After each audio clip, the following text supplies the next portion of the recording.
Hello and welcome to the Domestic Cricket Podcast, where we discuss the latest news, big stories, player movements, fixtures, results, classic matches, and of course interviews with domestic and international cricketers. So if you're a fan of the Sheffield Shield, One Day Cup, or a cricket fan in general, you'll love this podcast. I'm your co-host Caleb Bland, along with Sam Fitzgibbon. We hope you enjoyed this episode. Hello and welcome back to the Domestic Cricket Podcast. Today we speak with none other than former Zimbabwe One Day Test and T20 international player Solomon Mire. Solomon, thanks for your time, and how's it going? Good, thanks yourself. Good to finally catch up. Yeah, very good to speak to you too. So take us back to where it all began. Where did you grow up in Zimbabwe, and how did you fall in love with the great game of cricket? I grew up in a small town called Kadoma.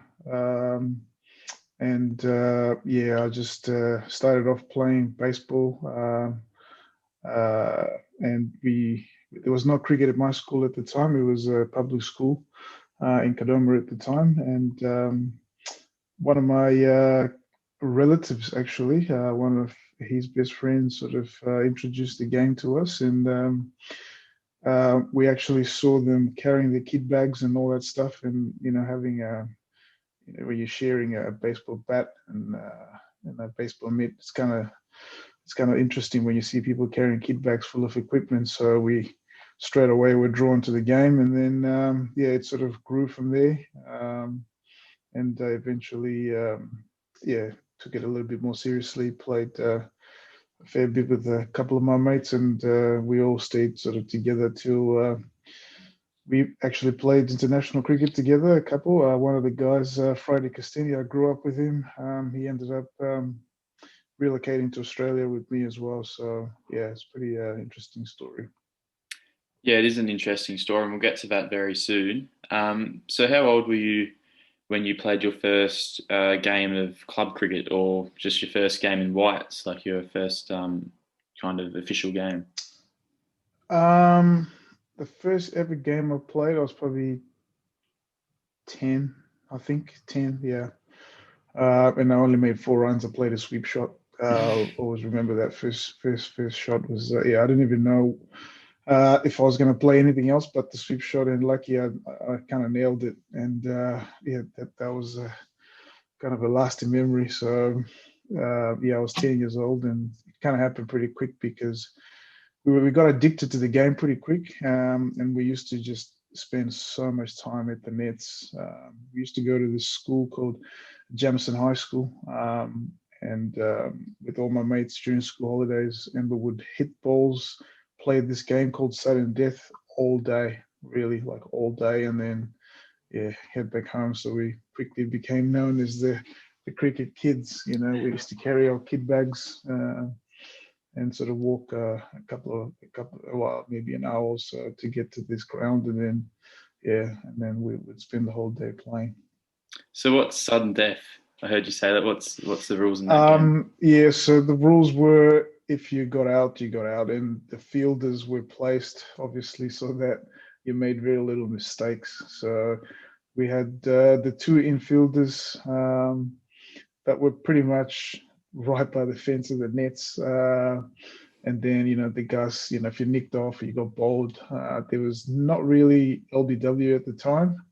And we didn't have an umpire, so we had to give out the easiest sort of methods to get out. So, if you hit the ball in the air, you're pretty much out, unless it was like really going out of the park. And so we used to do that, sudden death, and then every time the last round, when we were all pretty cooked, we used to play this no blocking sort of round, where if you blocked the ball, you were out. So you had to hit everything out of the park, or you tried to. So some of those skills were honed during those days. I might have to try that game with a couple of my mates. Sounds very fun.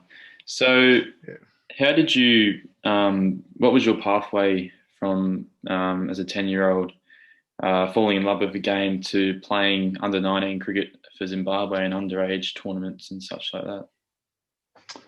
Yeah, so it happened pretty quick. I suppose we trained pretty hard. I think,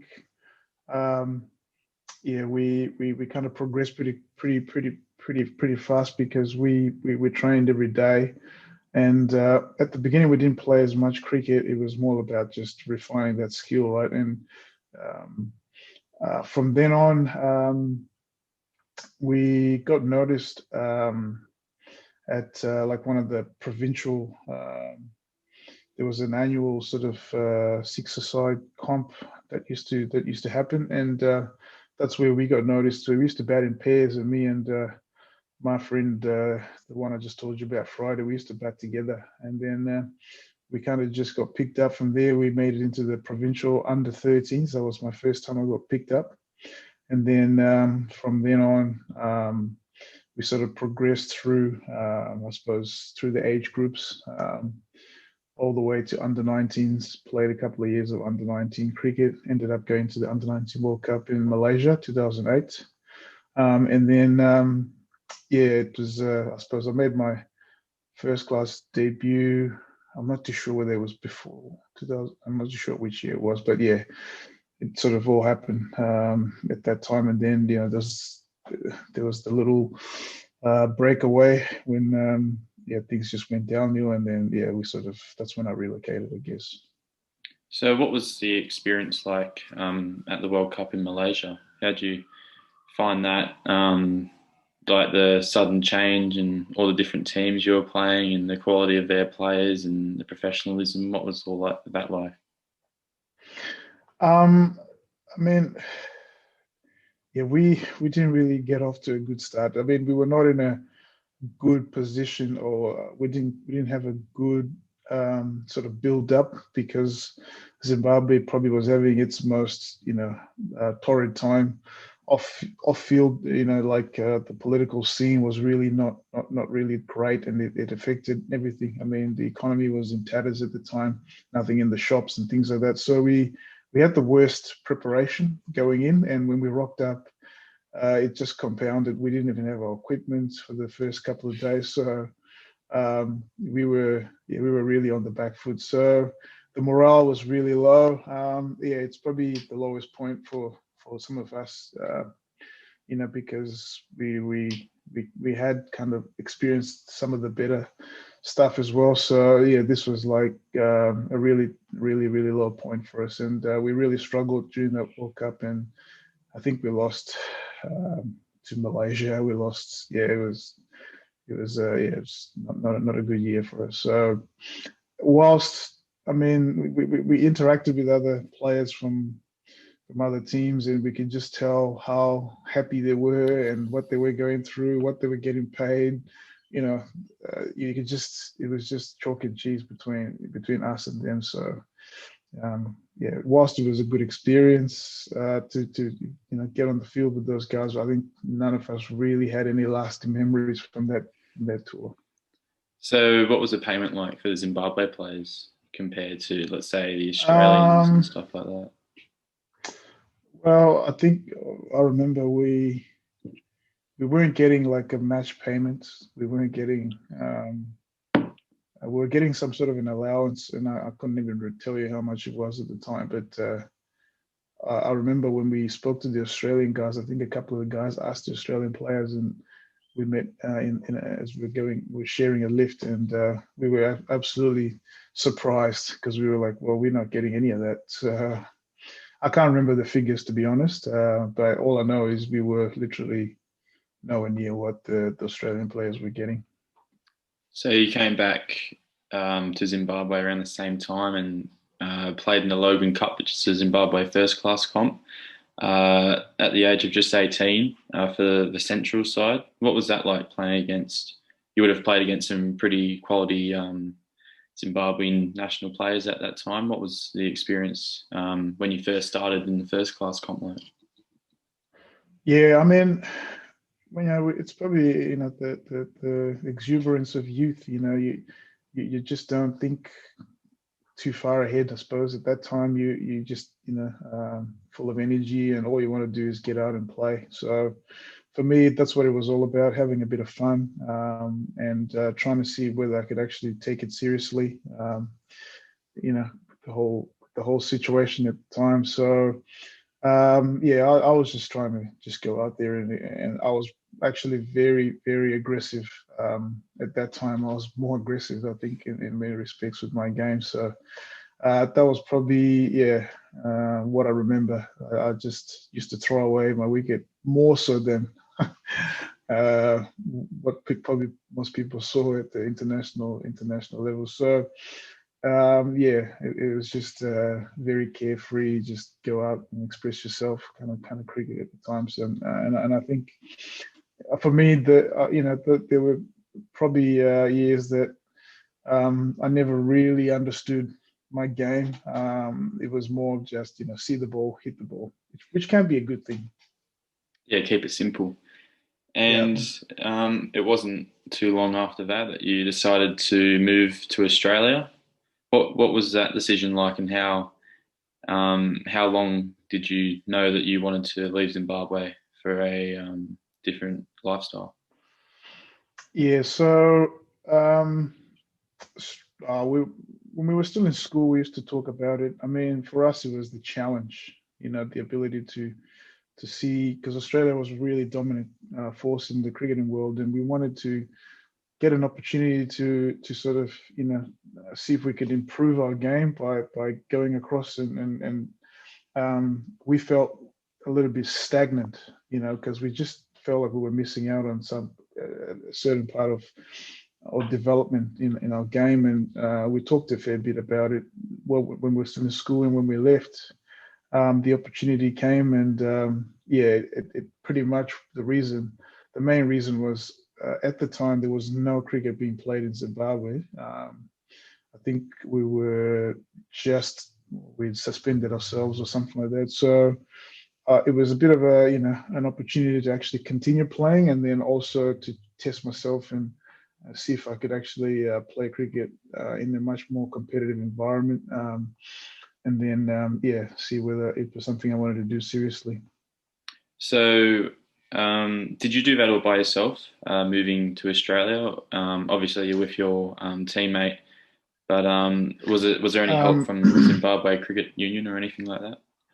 it was actually one of my best mates, Daniel Landman, who I played with at the Under-19 World Cup. We played a lot of cricket growing up together. We're from the same province, and towns were literally 30 minutes apart. So he one of his best mates from school, his family had relocated to Australia, and they were looking for some players at their club, and he was going to come over to Australia, and then at the last minute he decided to go to the UK instead. So he always knew I wanted to go, and my friend Friday had already left as well. He was already in Australia. So at the time, when Daniel said, "Oh, would you be interested?" I straight away jumped onto it. So the guys from here organized everything. Drew and the college cricket club. That was my first club in Hamilton. And they kind of took me in with open arms, really, and we became family, so to speak. So whereabouts is Hamilton? Is that country Western Victoria? Victoria, Western it's Victoria. country Victoria, it's Western Victoria. So in the Grampians, it's a couple of Oh, okay. hours, probably three and a half hours from Melbourne. Yeah. And you were playing in the local cricket league over there? Yeah. It's called the Hamilton District competition, I think. So I played sort of 8/10 of a season. I think I arrived a little bit, a couple of games in. So yeah, I think I got in around November, somewhere there, maybe December. I'm not too sure, but I played the season, made some really good mates, and then that's when some Melbourne teams obviously noticed. I played in what's called the Country Week, which is all the country teams come to Melbourne for a week and they play against each other. And the Melbourne teams generally are scouting and things like that. So people noticed that I was having some good performances, and then some clubs came calling to relocate. So So that was the next stage. you then went into the Premier League, in the Victorian Premier League, which is the first grade comp down in Melbourne, where you spent some time with the Carlton and Essendon cricket clubs. What was that competition like compared to the Logan Cup? Do you find it more competitive, or similar standard? I think the Premier League for me it was quite an eye opener because I think in Zimbabwe you get used to seeing the same faces because it's such a small country. So, the competition is pretty limited. So here you're kind of facing new attacks every week. 18 clubs in the Premier Comp. You're going to face new bowlers every week. So that that was a bit of an eye opener, and I think the way they trained was really professional. And I suppose facing fast bowlers in the nets, the turf wickets, I'd never done that. I think at that level, so it was a bit of a challenge when I first started doing it. So I thought I was out of my depth for a little bit, and then I just kept working harder and harder, and then it started to get easy, I suppose.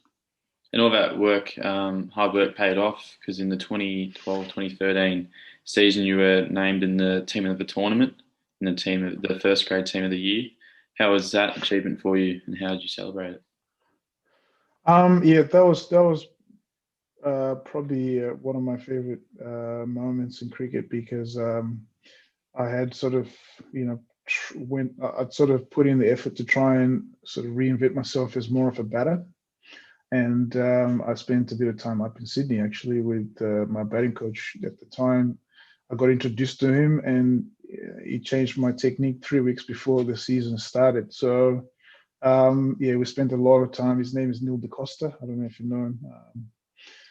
Based in Sydney. Haven't heard of him. Okay. So we really did a fair bit of work, and then coming into the season, I wasn't too sure how I was going to start, and then everything just sort of clicked, and I felt like every game I could make 100. Really, I think I made like 9, 10 50s that season, and only converted once. So every time I went out to bat that season, I felt like I was going to make one. So it's probably the only time that's ever happened in my career.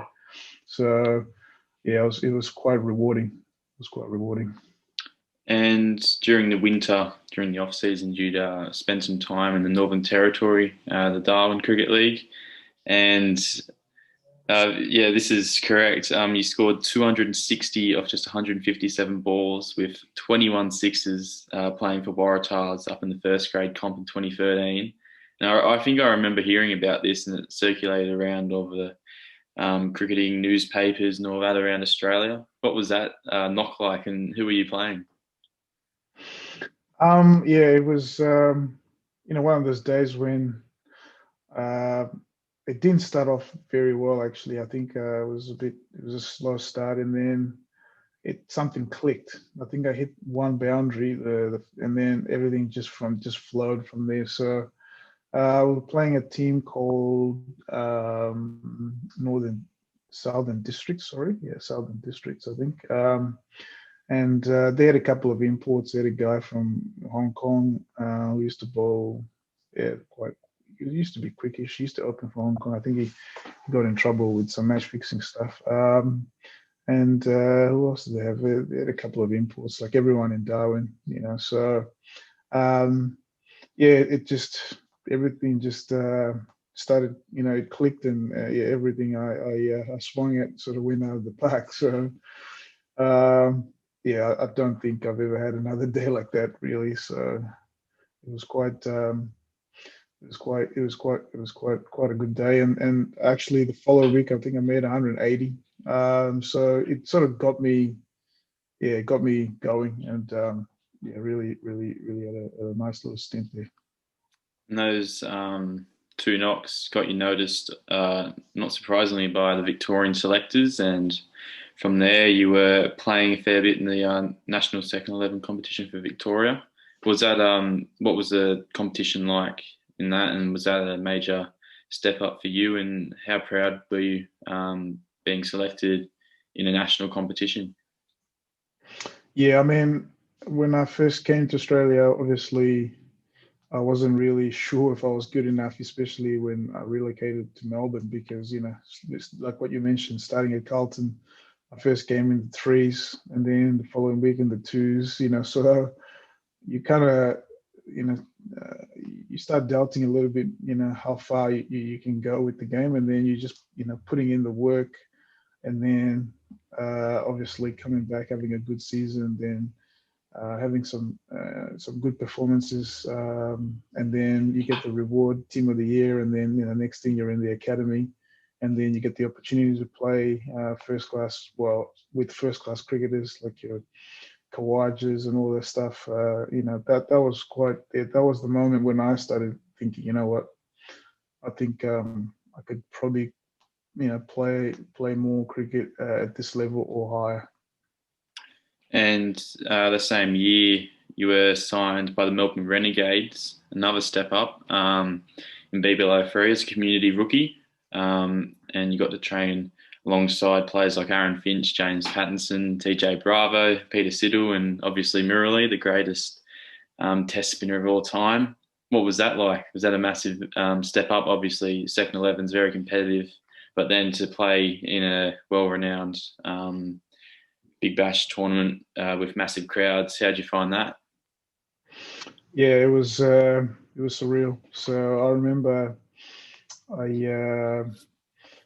I got the call. I got the call from both teams, the Stars and the Renegades, and I initially had sort of gone with the Stars because I got a call from Greg Shippard, and he was friends with Tony Judd, who was running the Northern Territory Institute of Sport at the time. So I just accepted it, and then my coach at Essendon rang me up, and he's like, "No, the Renegades were first because blah blah blah." Long story short, I ended up with the Renegades, and then when I came down, there was a warm-up game, and I rang up the coach, and I was like, "Should I bring my kid back?" Because I thought I was just gonna, help out and just sit there and learn and watch what they do. And he's like, "Yeah, just bring it anyway. Just bring it. You probably won't play in the first game, but maybe in the second game." So I didn't play in the first game, and then the second game, which is a warm up game. So the Darren Lehman Academy was traveling, and they were playing the warm up game. So they ended up putting me against the Renegades, and lucky enough, I opened, which is what I was sort of hoping to do. And then I made 100 in that game, and all of a sudden, I went from just a guy who was supposed to be on, just running around, probably picking up balls and watching and learning to we can probably get this guy in if there's an opportunity. And then it just so happened we had a couple of unfortunate injuries, and then I was in. So it was really, it just showed me that there's always room at the top, really. So you just got to put in the work and trust the process, and you just never know where you might end up. So it kind of kept giving me that belief. So it was a good time. And how were your relationships with some of the players I mentioned, like DJ Bravo and Aaron Finch and Pattinson? Did you make any connections there, and what were your favourite memories of that tournament? Yeah, I mean, DJ Bravo, up to this day, we still chat. Some of those guys, we obviously we never really interacted as a lot, but if we see each other, we still say hi. I bumped into Finch a couple of times. We still say hi. We played against each other, obviously, when I left to move to Zimbabwe, and joined the Zimbabwean team. Sorry. So yeah, I mean, I learned a fair bit.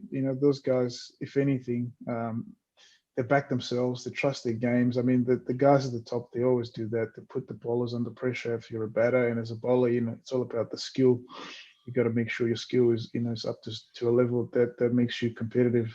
So they're putting a lot of work into their preparation. They trust their game, So and they're just able to deliver when it matters the most. I mean, that's what separates everyone who gets to that level. So I learned a lot, really. People like Finch, it's amazing when they go out there and the first ball is in the zone and they go. So it kind of gives confidence to the youngsters watching, the ones that kind of play like that you can actually succeed doing that. But it's not for everyone, but the ones that can do it, they definitely learn a few things from that.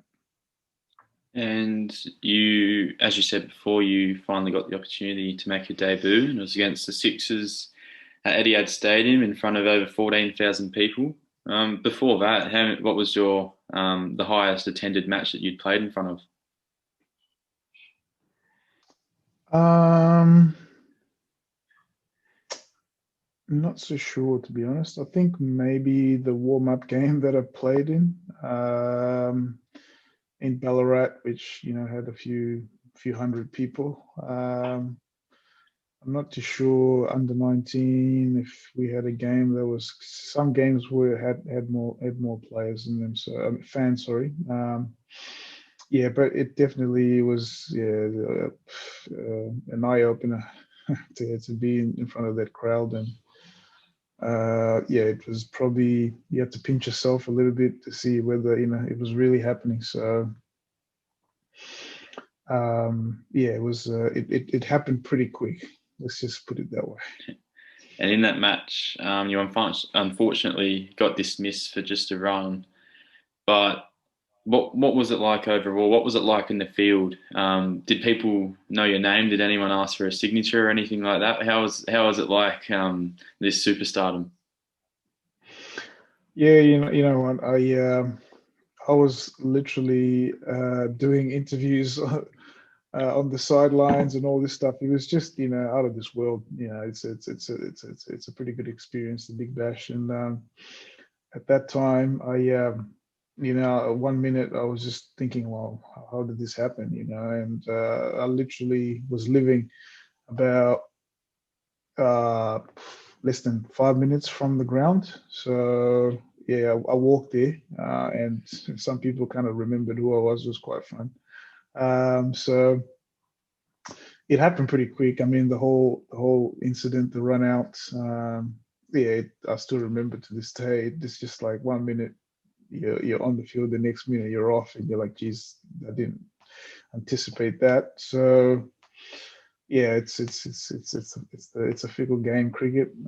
So you kind of learn to stay grounded a bit. In 2014, you were called up finally for the Zimbabwe team. You made your debut against Bangladesh in late 2014. How did that happen? Did they give you a call up very on short notice, or had they been in contact with you for a while following your progress over in Australia? Yeah, they kept in touch even from when I left. So I had been invited a few times, and I had kind of turned them down because at that time, it was pretty hard to really sort of figure out what really was happening back home, because there was a lot of, I used to keep in touch with all of my other teammates from there, and everyone's complaining, things were not really well run, and they were not really going in the direction that I thought was probably conducive for my cricket. So at the time, I think I was feeling pretty good with my game. I played a lot of cricket. I think I was playing back-to-back seasons, like what you were saying, and in Darwin off season, Melbourne during the season, going to all these academies, the Darren Lehman Academy, blah blah blah. I'm in Sydney training, so I felt really confident about my game, and I think I was really looking for a next challenge, because it's pretty hard to break it into a system here in Australia. So when they came calling at that time, I thought, you know what, it's probably not a bad time to sort of see if I can play higher. I was probably, yeah, I was kind of itching to go, so it came at the right time, and yeah, and I accepted. Obviously, it's a privilege to play at that level. So at the time, I felt like I could do justice, and not just turn up and just be a one. Where did this guy come from? So I think previously I was also, a little bit unsure of how I was going to go, but at that time that was probably my most confident in my game. So yeah, it came at a pretty good time, and yeah, going to Bangladesh, it was a whole different experience. Those people are really cricket crazy. And yeah, you were in a really good patch of form there in just your second one day. You top scored for the Zimbabwe side, scoring 50 off 79, and then you scored another half century as well in the fourth match. And in that same fourth match, you took 3 for 49 off 10 overs. So your bowling was definitely used, including the wicket of none other than Shakib Al Hassan, who's potentially one of the greatest all-rounders of all time. What was that wicket like, and what was the whole experience like? As you said, the Bangladeshis are crazy about their cricket. What was it like, the whole tour? Yeah, I mean, you don't. No one prepares you for that. Sort of atmosphere. It was very noisy at the ground. It was packed. That's probably the first time I played in a packed stadium, and everyone is screaming. So I remember walking out to bat, and I just thought, you know what, the worst thing that can happen has already happened. I've already walked out of here, so I might as well just try and have some fun. So the wickets are quite different to anything you ever face. They're really spin friendly, but they kind of they do a bit of everything. They skid, they've got pace in them, they turn. Some balls might bounce. You can experience all kinds of things there. So it's really important to be really calm. And I think I learned that pretty quick in my first game, and I adjusted well in my second game. And for me, really, it was just about trusting my processes, trusting my game, playing my strong shots, and it was much easier with the. I mean, everyone knew I was a little bit aggressive, so they gave me the freedom as well. But I just wanted to prove a point that I just wasn't, just going to go hard at everything, and I sort of crafted a little bit. I actually was batting slower than I normally would, it was just all about trying to spend as much time in the middle and sort of learn a little bit about those conditions. So yeah, it was interesting. The Bangladeshis were they knew who you were straight after that first game, and everywhere you went, they wanted a photo. It was a new experience for me. So I thought, you know what, it's pretty cool. So what was it? What was the travel like for you? Did you travel straight from Melbourne to Bangladesh, or did you go to Zimbabwe and train for a few weeks, and then after the tournament, the series, sorry, did you come back to Melbourne, or did you stick around in Zimbabwe for a while?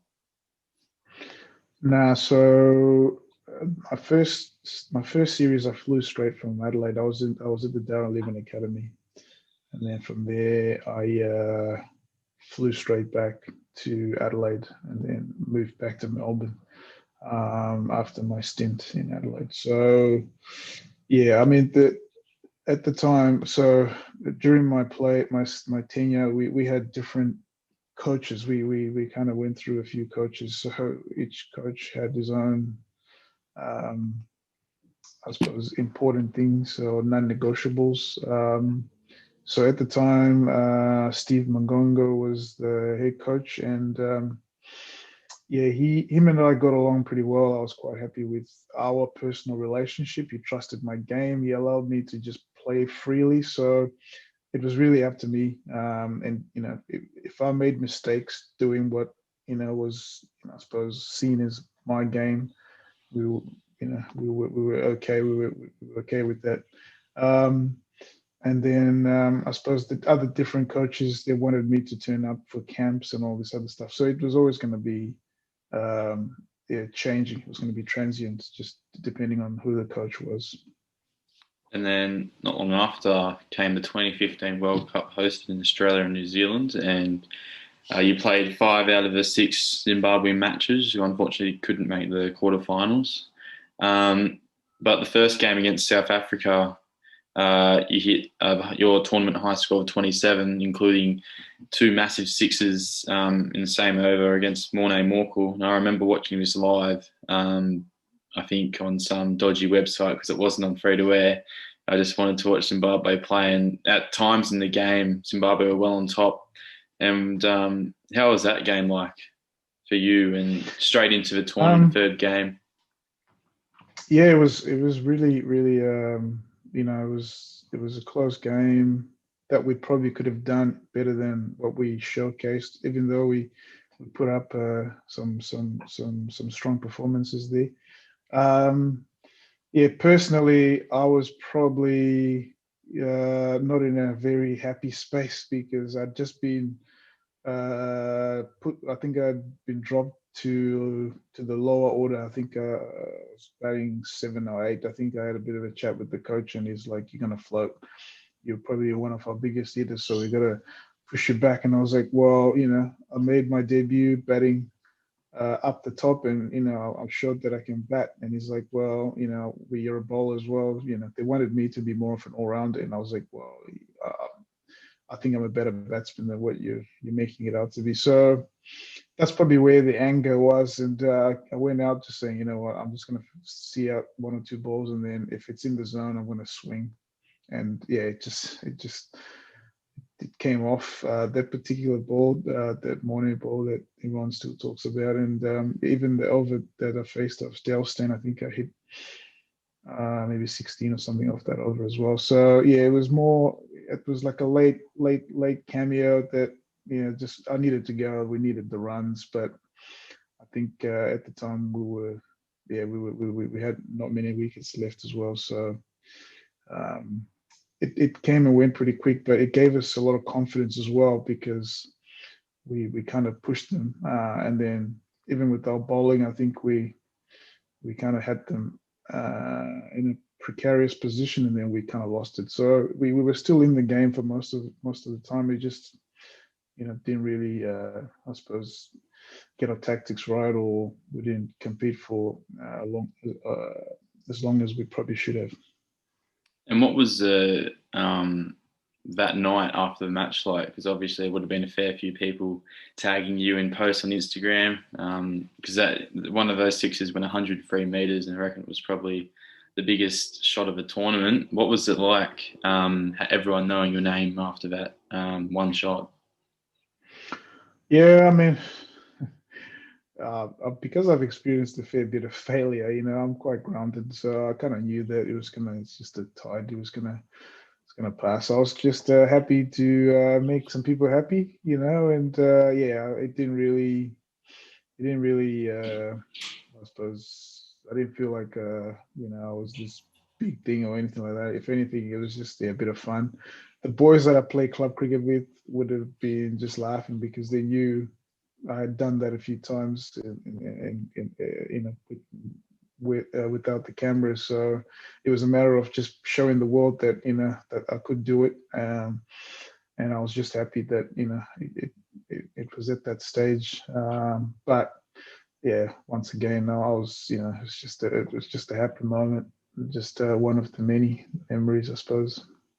What was the rest of the tournament like? You had a good win against UAE, a very close one that went down to the wire against Ireland, but unfortunately lost by 5 runs, I think. What was the rest of the tournament like, going from city to city and different nations, New Zealand and Australia?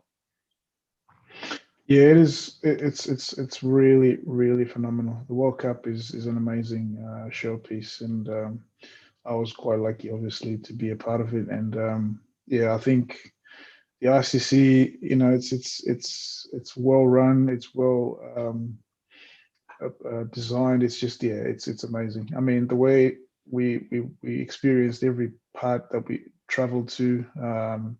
The times. Some people say it's a bit too long, but yeah, it was fun because you play probably once a week, I think, and then you travel, you spend a bit of time, you play, you train.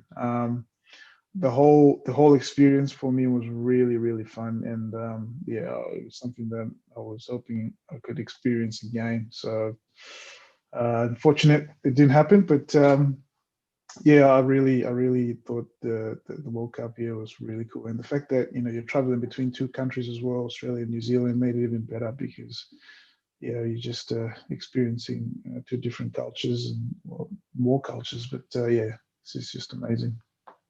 And I want to ask you about the final match of the tournament for Zimbabwe. You played India at a packed out Eden Park, where it was anyone's game until about the final 5 overs. But once again, MS Dhoni showed his best finisher in the world and got them over the line with just an over and a bit to spare.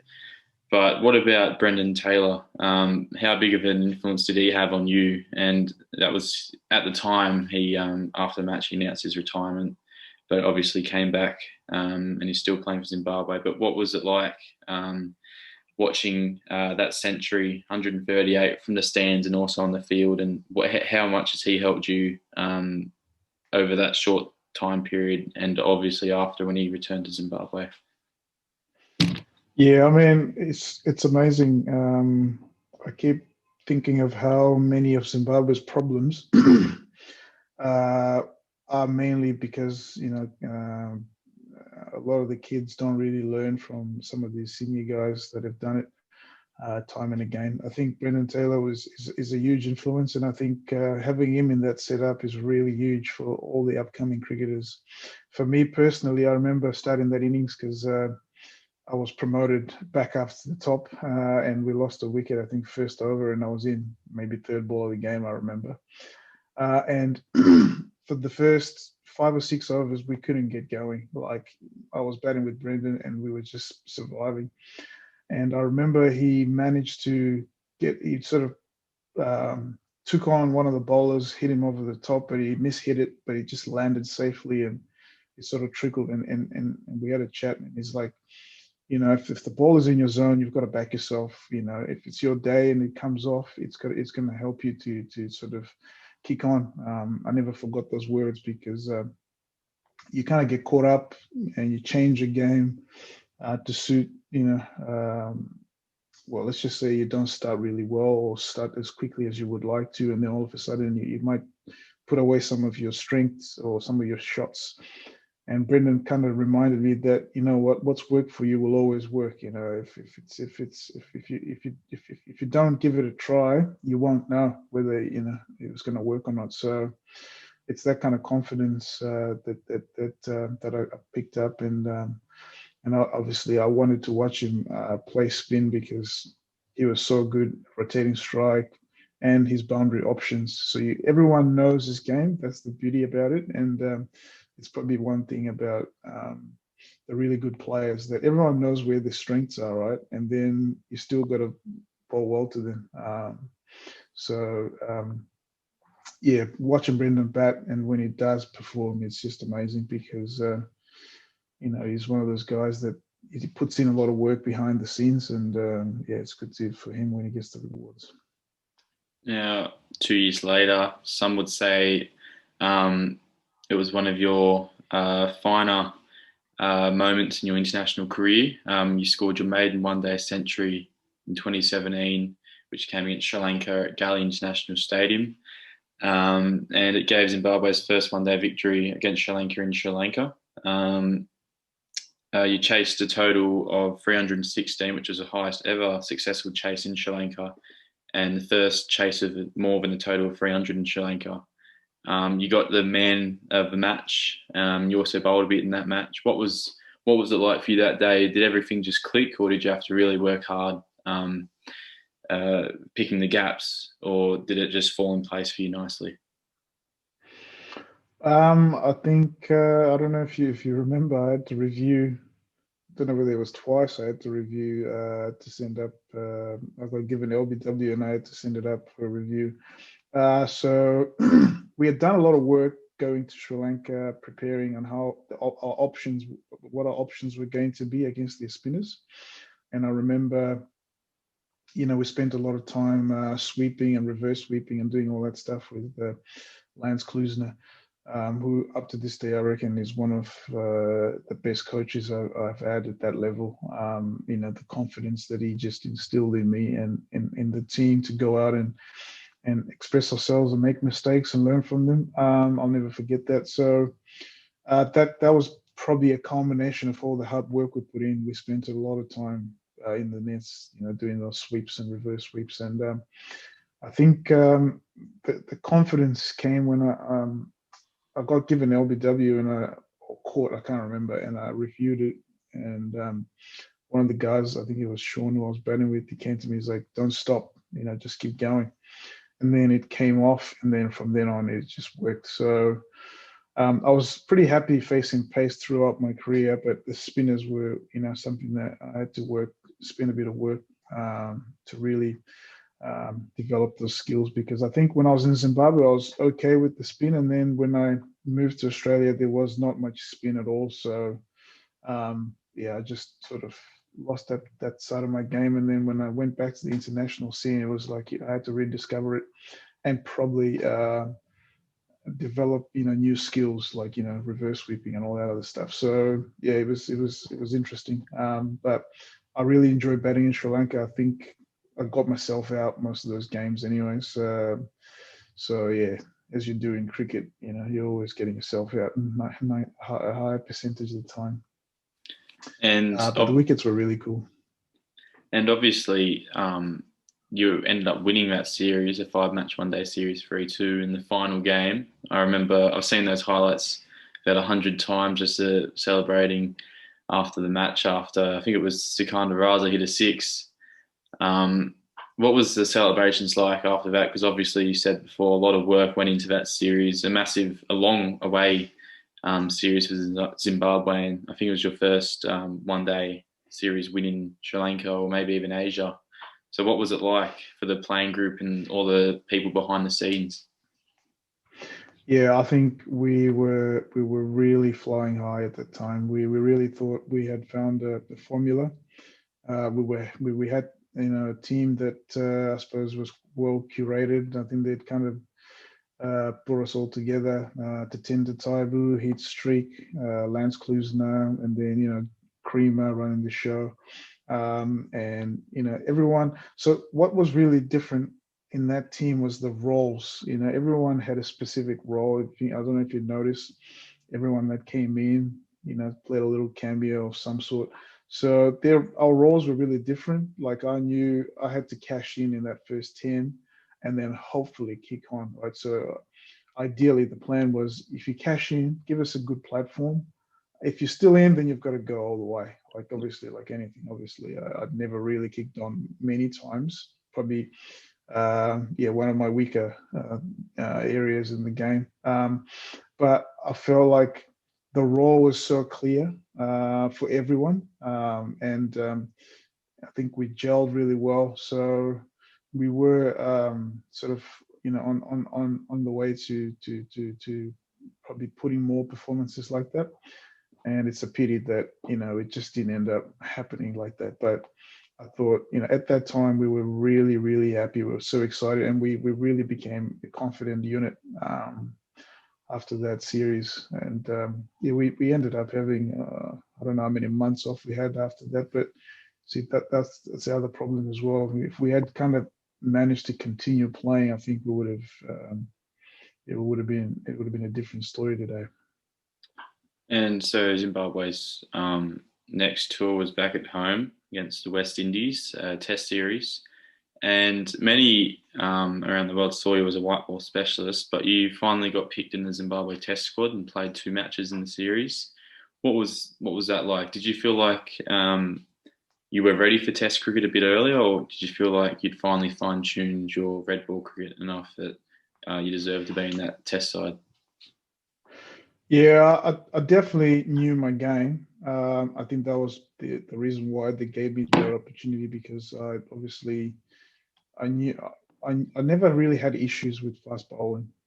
If anything, it was the making the wrong decisions. But in terms of actually dealing with the fast bowling, I was quite comfortable. So it was a matter of just trying to help me out to see whether I could carve up my own little path as some sort of a dashing opener. And yeah, the game in that belief. And when I went into that first Test match, I mean, I think I might have made 40 something. I'm not too sure. I really felt at home. I just felt, relaxed. And if anything, I probably I've been a little bit guilty of just, probably being a little bit complacent once things start going my way. So that's probably what led me down. But more than anything, I knew that I could play at that level, and it kind of showed the way I started in that first innings. And yeah, it was. I mean, personally, 5 days of cricket is a long time. So everyone has got their own favorite format of the game. I still think watching Test cricket is the best, but playing it, yeah, it's not for. It definitely wasn't my favorite format to play. But to watch, I can watch cricket, Test cricket any day. I think it's just fun. So playing at the level, you get a good, you get, you understand how amazing the superstars of the game are. To play 100 Test matches, 200 Test matches, 50 Test matches. Straight away, I knew when I played those couple of matches that, wow, there's some absolute legends out there. To be able to do that for 5 days and then turn up again and again and again, it's amazing. And it showed me the kind of commitment, the kind of preparation, the kind of skill, and temperament required. So it was also a pretty good learning experience. And they were your only ever two test matches for Zimbabwe. Did you feel like you were robbed of another chance, or did you feel like it was probably the right decision, but did you feel confident in your game enough that you could have kept going, even though your second test wasn't as good as your first, where you scored 47 and 27? Do you feel like you deserved another opportunity? So I actually struggled with my ankle badly in that match because I had to bowl as well, and my ankle just really flared up. I had a problem that had been debilitating for a long time. So I had to go get surgery and all this stuff. So we kind of sat down and I actually said to the guys, I don't really want to play any more red ball cricket up until I can actually run in and bowl, because my role was always going to be more of a batting all rounder. So, and I really struggled. I couldn't even bowl as much, I think, in the second game or second innings. And I don't know if I even bowled at all in the second game, but my ankle was really, really stressing me out. So yeah, it was a mutual decision. And the conversation was, we don't play enough. So, because it's, you get the 1 or 2 test matches a year, it's just a matter of, if you can get yourself, to a level where you feel, or that you're performing, and um, you can sort of, have the passion and the drive to want to do it, then, you can do whatever, go through the pathway, I suppose, play some A games and get back into it. So, yeah, I pretty much never really went back to red ball cricket after that. So. And the following year, Zimbabwe hosted both Pakistan and Australia. At the time, Pakistan were the world number one T20 side in a 2020 tri-series. Although Zimbabwe didn't manage to win a game, they were very competitive in the second match against Australia, and as also in the second match against Pakistan, where you smashed 94 for 63, which is the highest T20 score by a Zimbabwean. Unfortunately, it wasn't enough to see your side the victory, and it also meant that loss also meant that Zimbabwe were knocked out of the tournament, not being able to qualify for the final. What was that knock like, knowing that you were playing against the best opposition you could in the world in that format? Yeah, I was. That was pretty fulfilling, because I knew that was my strongest format, and we never played a lot of it. So yeah, it was. I was sort of really excited. I raced to get back because I was coming from my ankle surgery, and I raced to get back in time. And I actually didn't think I was really fit to go, but I managed to to get on the park, and even managed to throw a few overs in there. So the batting, it just clicked. I felt, my T20 somehow, I don't know, it just feels, it's just natural when I get out there and I play a T20 game. I just know how to pace myself. I know what I need to do. I think I up to this day, I believe I never played enough T20 cricket, and people never really got to see what I could do. That was just a glimpse, that one-off series, and the South African one was really bad because, yeah, it was just it didn't work out for one reason or another, preparation-wise. So that Pakistani series, Australia and Pakistan, was really good for me because obviously you're watching players like Aaron Finch and Mohammed Amir, all these other guys, Stoinis, Kane Richardson, um, Jai Richardson, all these other guys, Billy Stanley. So it was pretty good, pretty cool to actually put up a few performances back to back as well, and kind of show people that this is my format. This is where I want to. This is where I feel like I can give the most. So it gave me a lot of confidence, and it's something that I really thought I was going to continue doing for a long time, playing T20s. Also in 2018, Zimbabwe hosted the qualifiers for the 2019 World Cup. Now, Zimbabwe probably would have made it if there was more places available, but the ICC chose to have a 10-team instead of 14-team World Cup. So there was only 2 places available, and you could probably see West Indies were going to make it no matter what, but also there was Afghanistan, Ireland, and obviously Zimbabwe as well that deserved to be there, but only one could make it. What was it like starting that tournament in front of such massive crowds? What was it like in Zimbabwe at that time, especially after winning a game? And also, what was the emotions like losing the UAE by 3 runs, which meant you're out of the tournament? Yeah, I mean that was probably the worst time for me. For I think for all of us who were part of that group. After, I mean, at the end, the tournament. I mean, it's a pity. Having been in an Australian setup and then go into the Zimbabwean setup, there's a couple of things that I definitely would have done differently. I thought our off-field stuff was really not that great. I think we were not in a good space. Some of the issues that were being raised, payments and all this other stuff, I don't think it helped. But I'll give credit to the guys because up to this day, guys turn up regardless of those situations. And for me personally, it was pretty challenging because I'd already left the country, so I wasn't really living there. So dealing with those issues is definitely doesn't help, but that's an excuse, right? So I think the best teams are given the best platform, no excuses, nothing like that. And it just so happened that we had a terrible game at the wrong time, and afterwards, I definitely thought, I didn't really want to stay. I didn't want to be a part of uh, the whole setup because I thought, what, there's no coming back from this. We were the first guys to not make it to a World Cup since we got the status, and it was really disappointing because you really feel like you've let the whole country down. But in the scheme of things, you kind of look back and you can analyze it in so many different ways.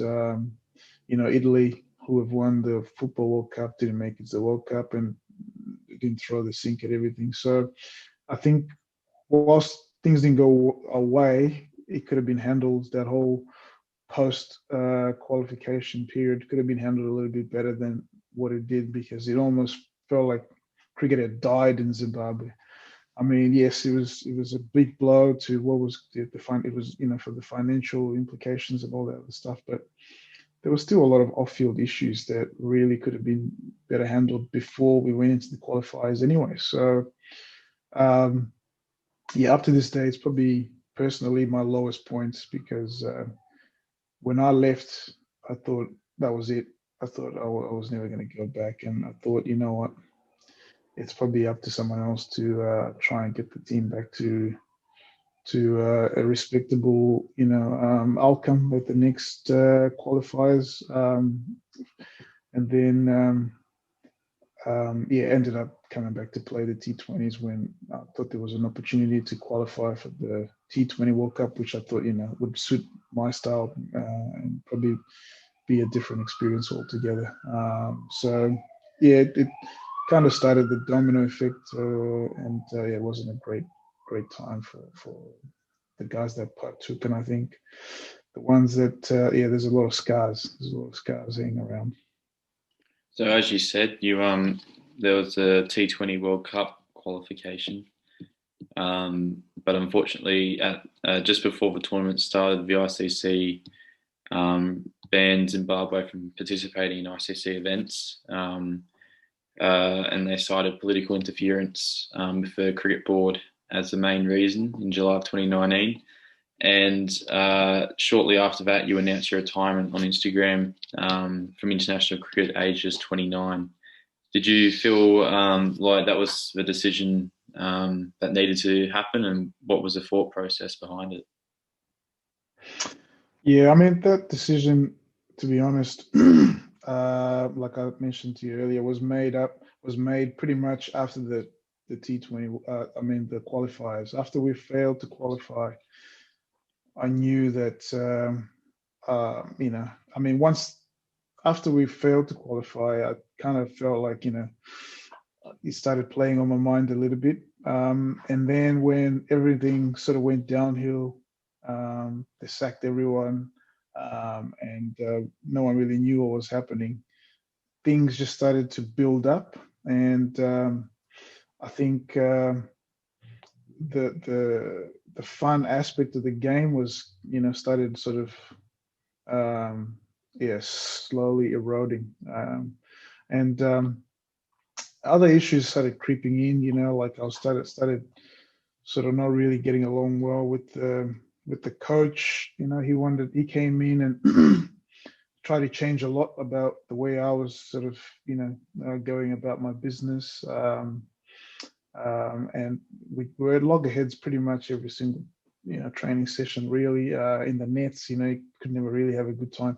So the off-field stuff didn't help. We were really not in a financial position to make it worthwhile, because I was living here, and I would come here, do my preparation here, and we were just having so many issues. So at the time, I just thought to myself, you know what?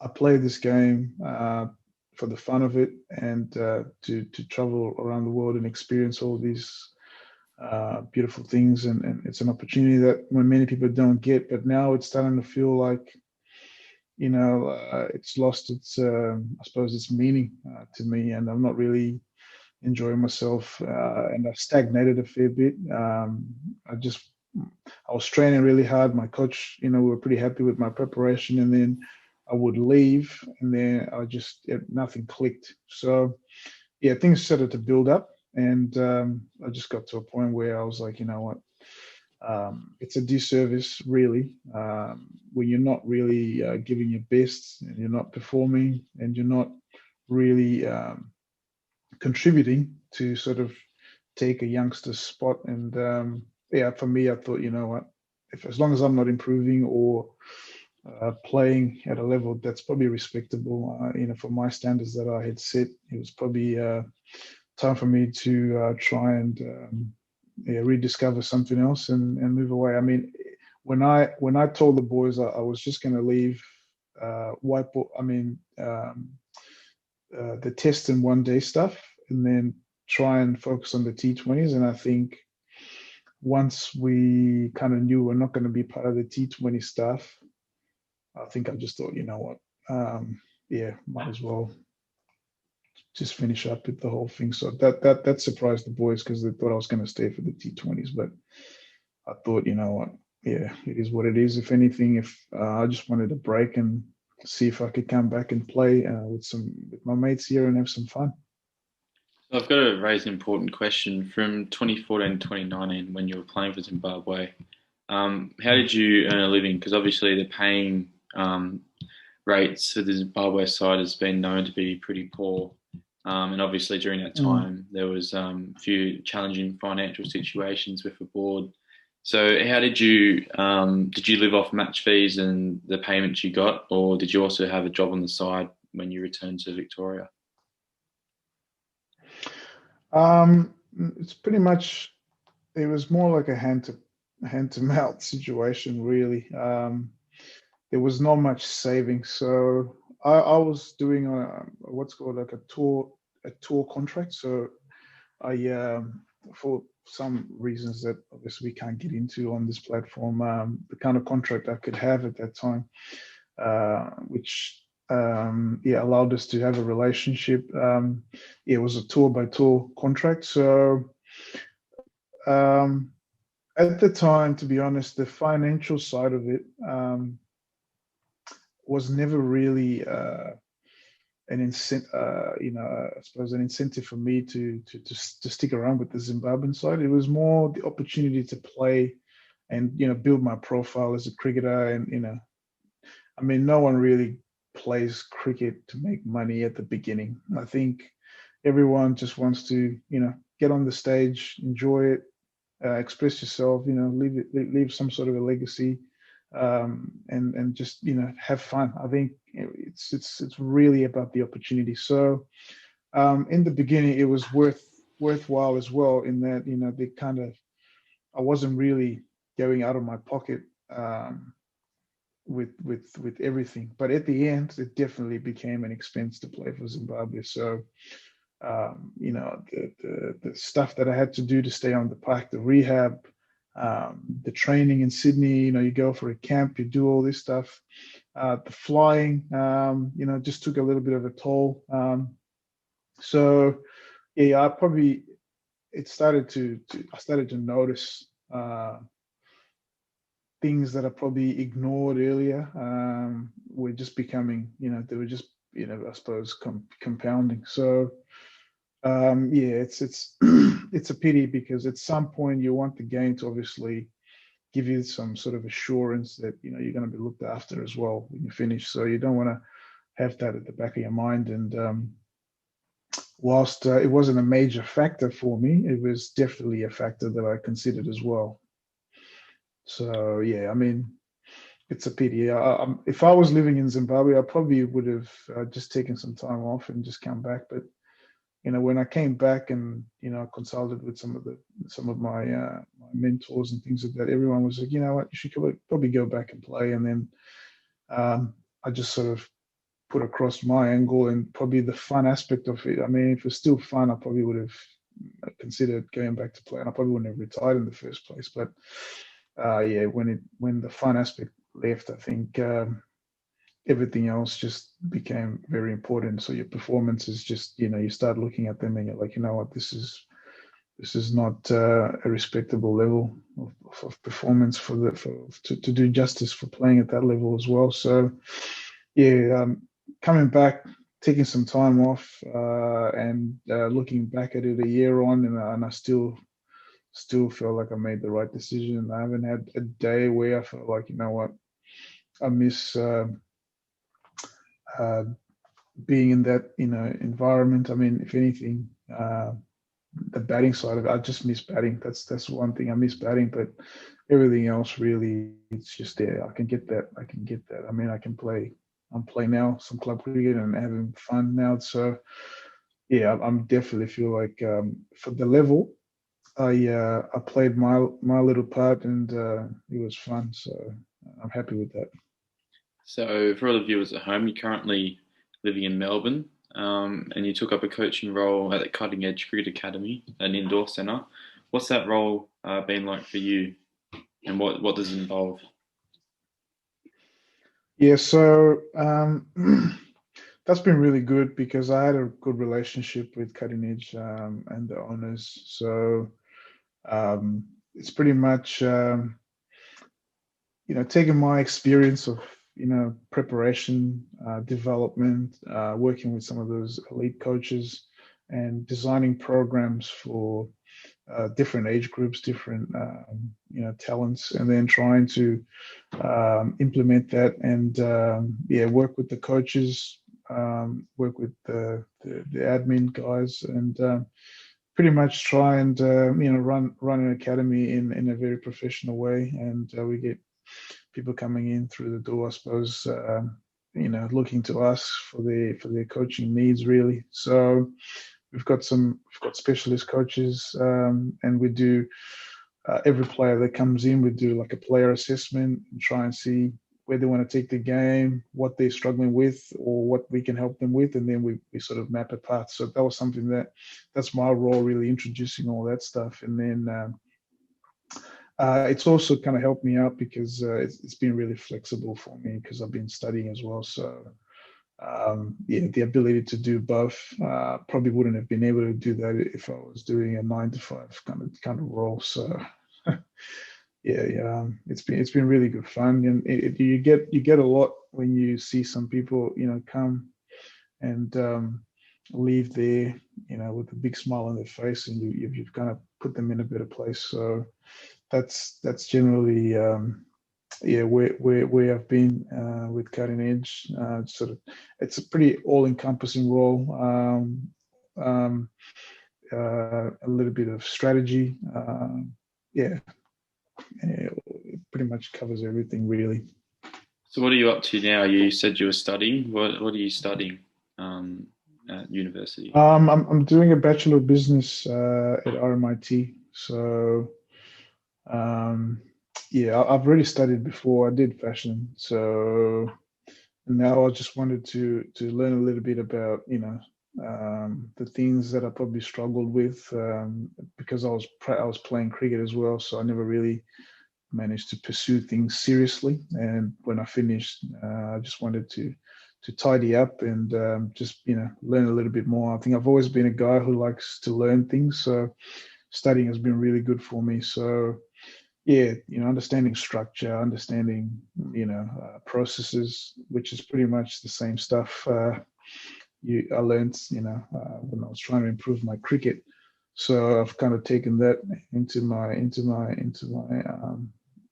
hopefully new career. So yeah, so just preparing now for some of the opportunities that I'm going to be pursuing in the near future. And lastly, do you ever get recognised in Melbourne by any cricket fanatics out there that recognise you? Have you ever had any of that go on in and around Melbourne? Probably more so in the cricket circles. I mean, I'm still involved. I never really stopped. I stayed with the club with Northcote, so I've been helping out with the development there, batting development. So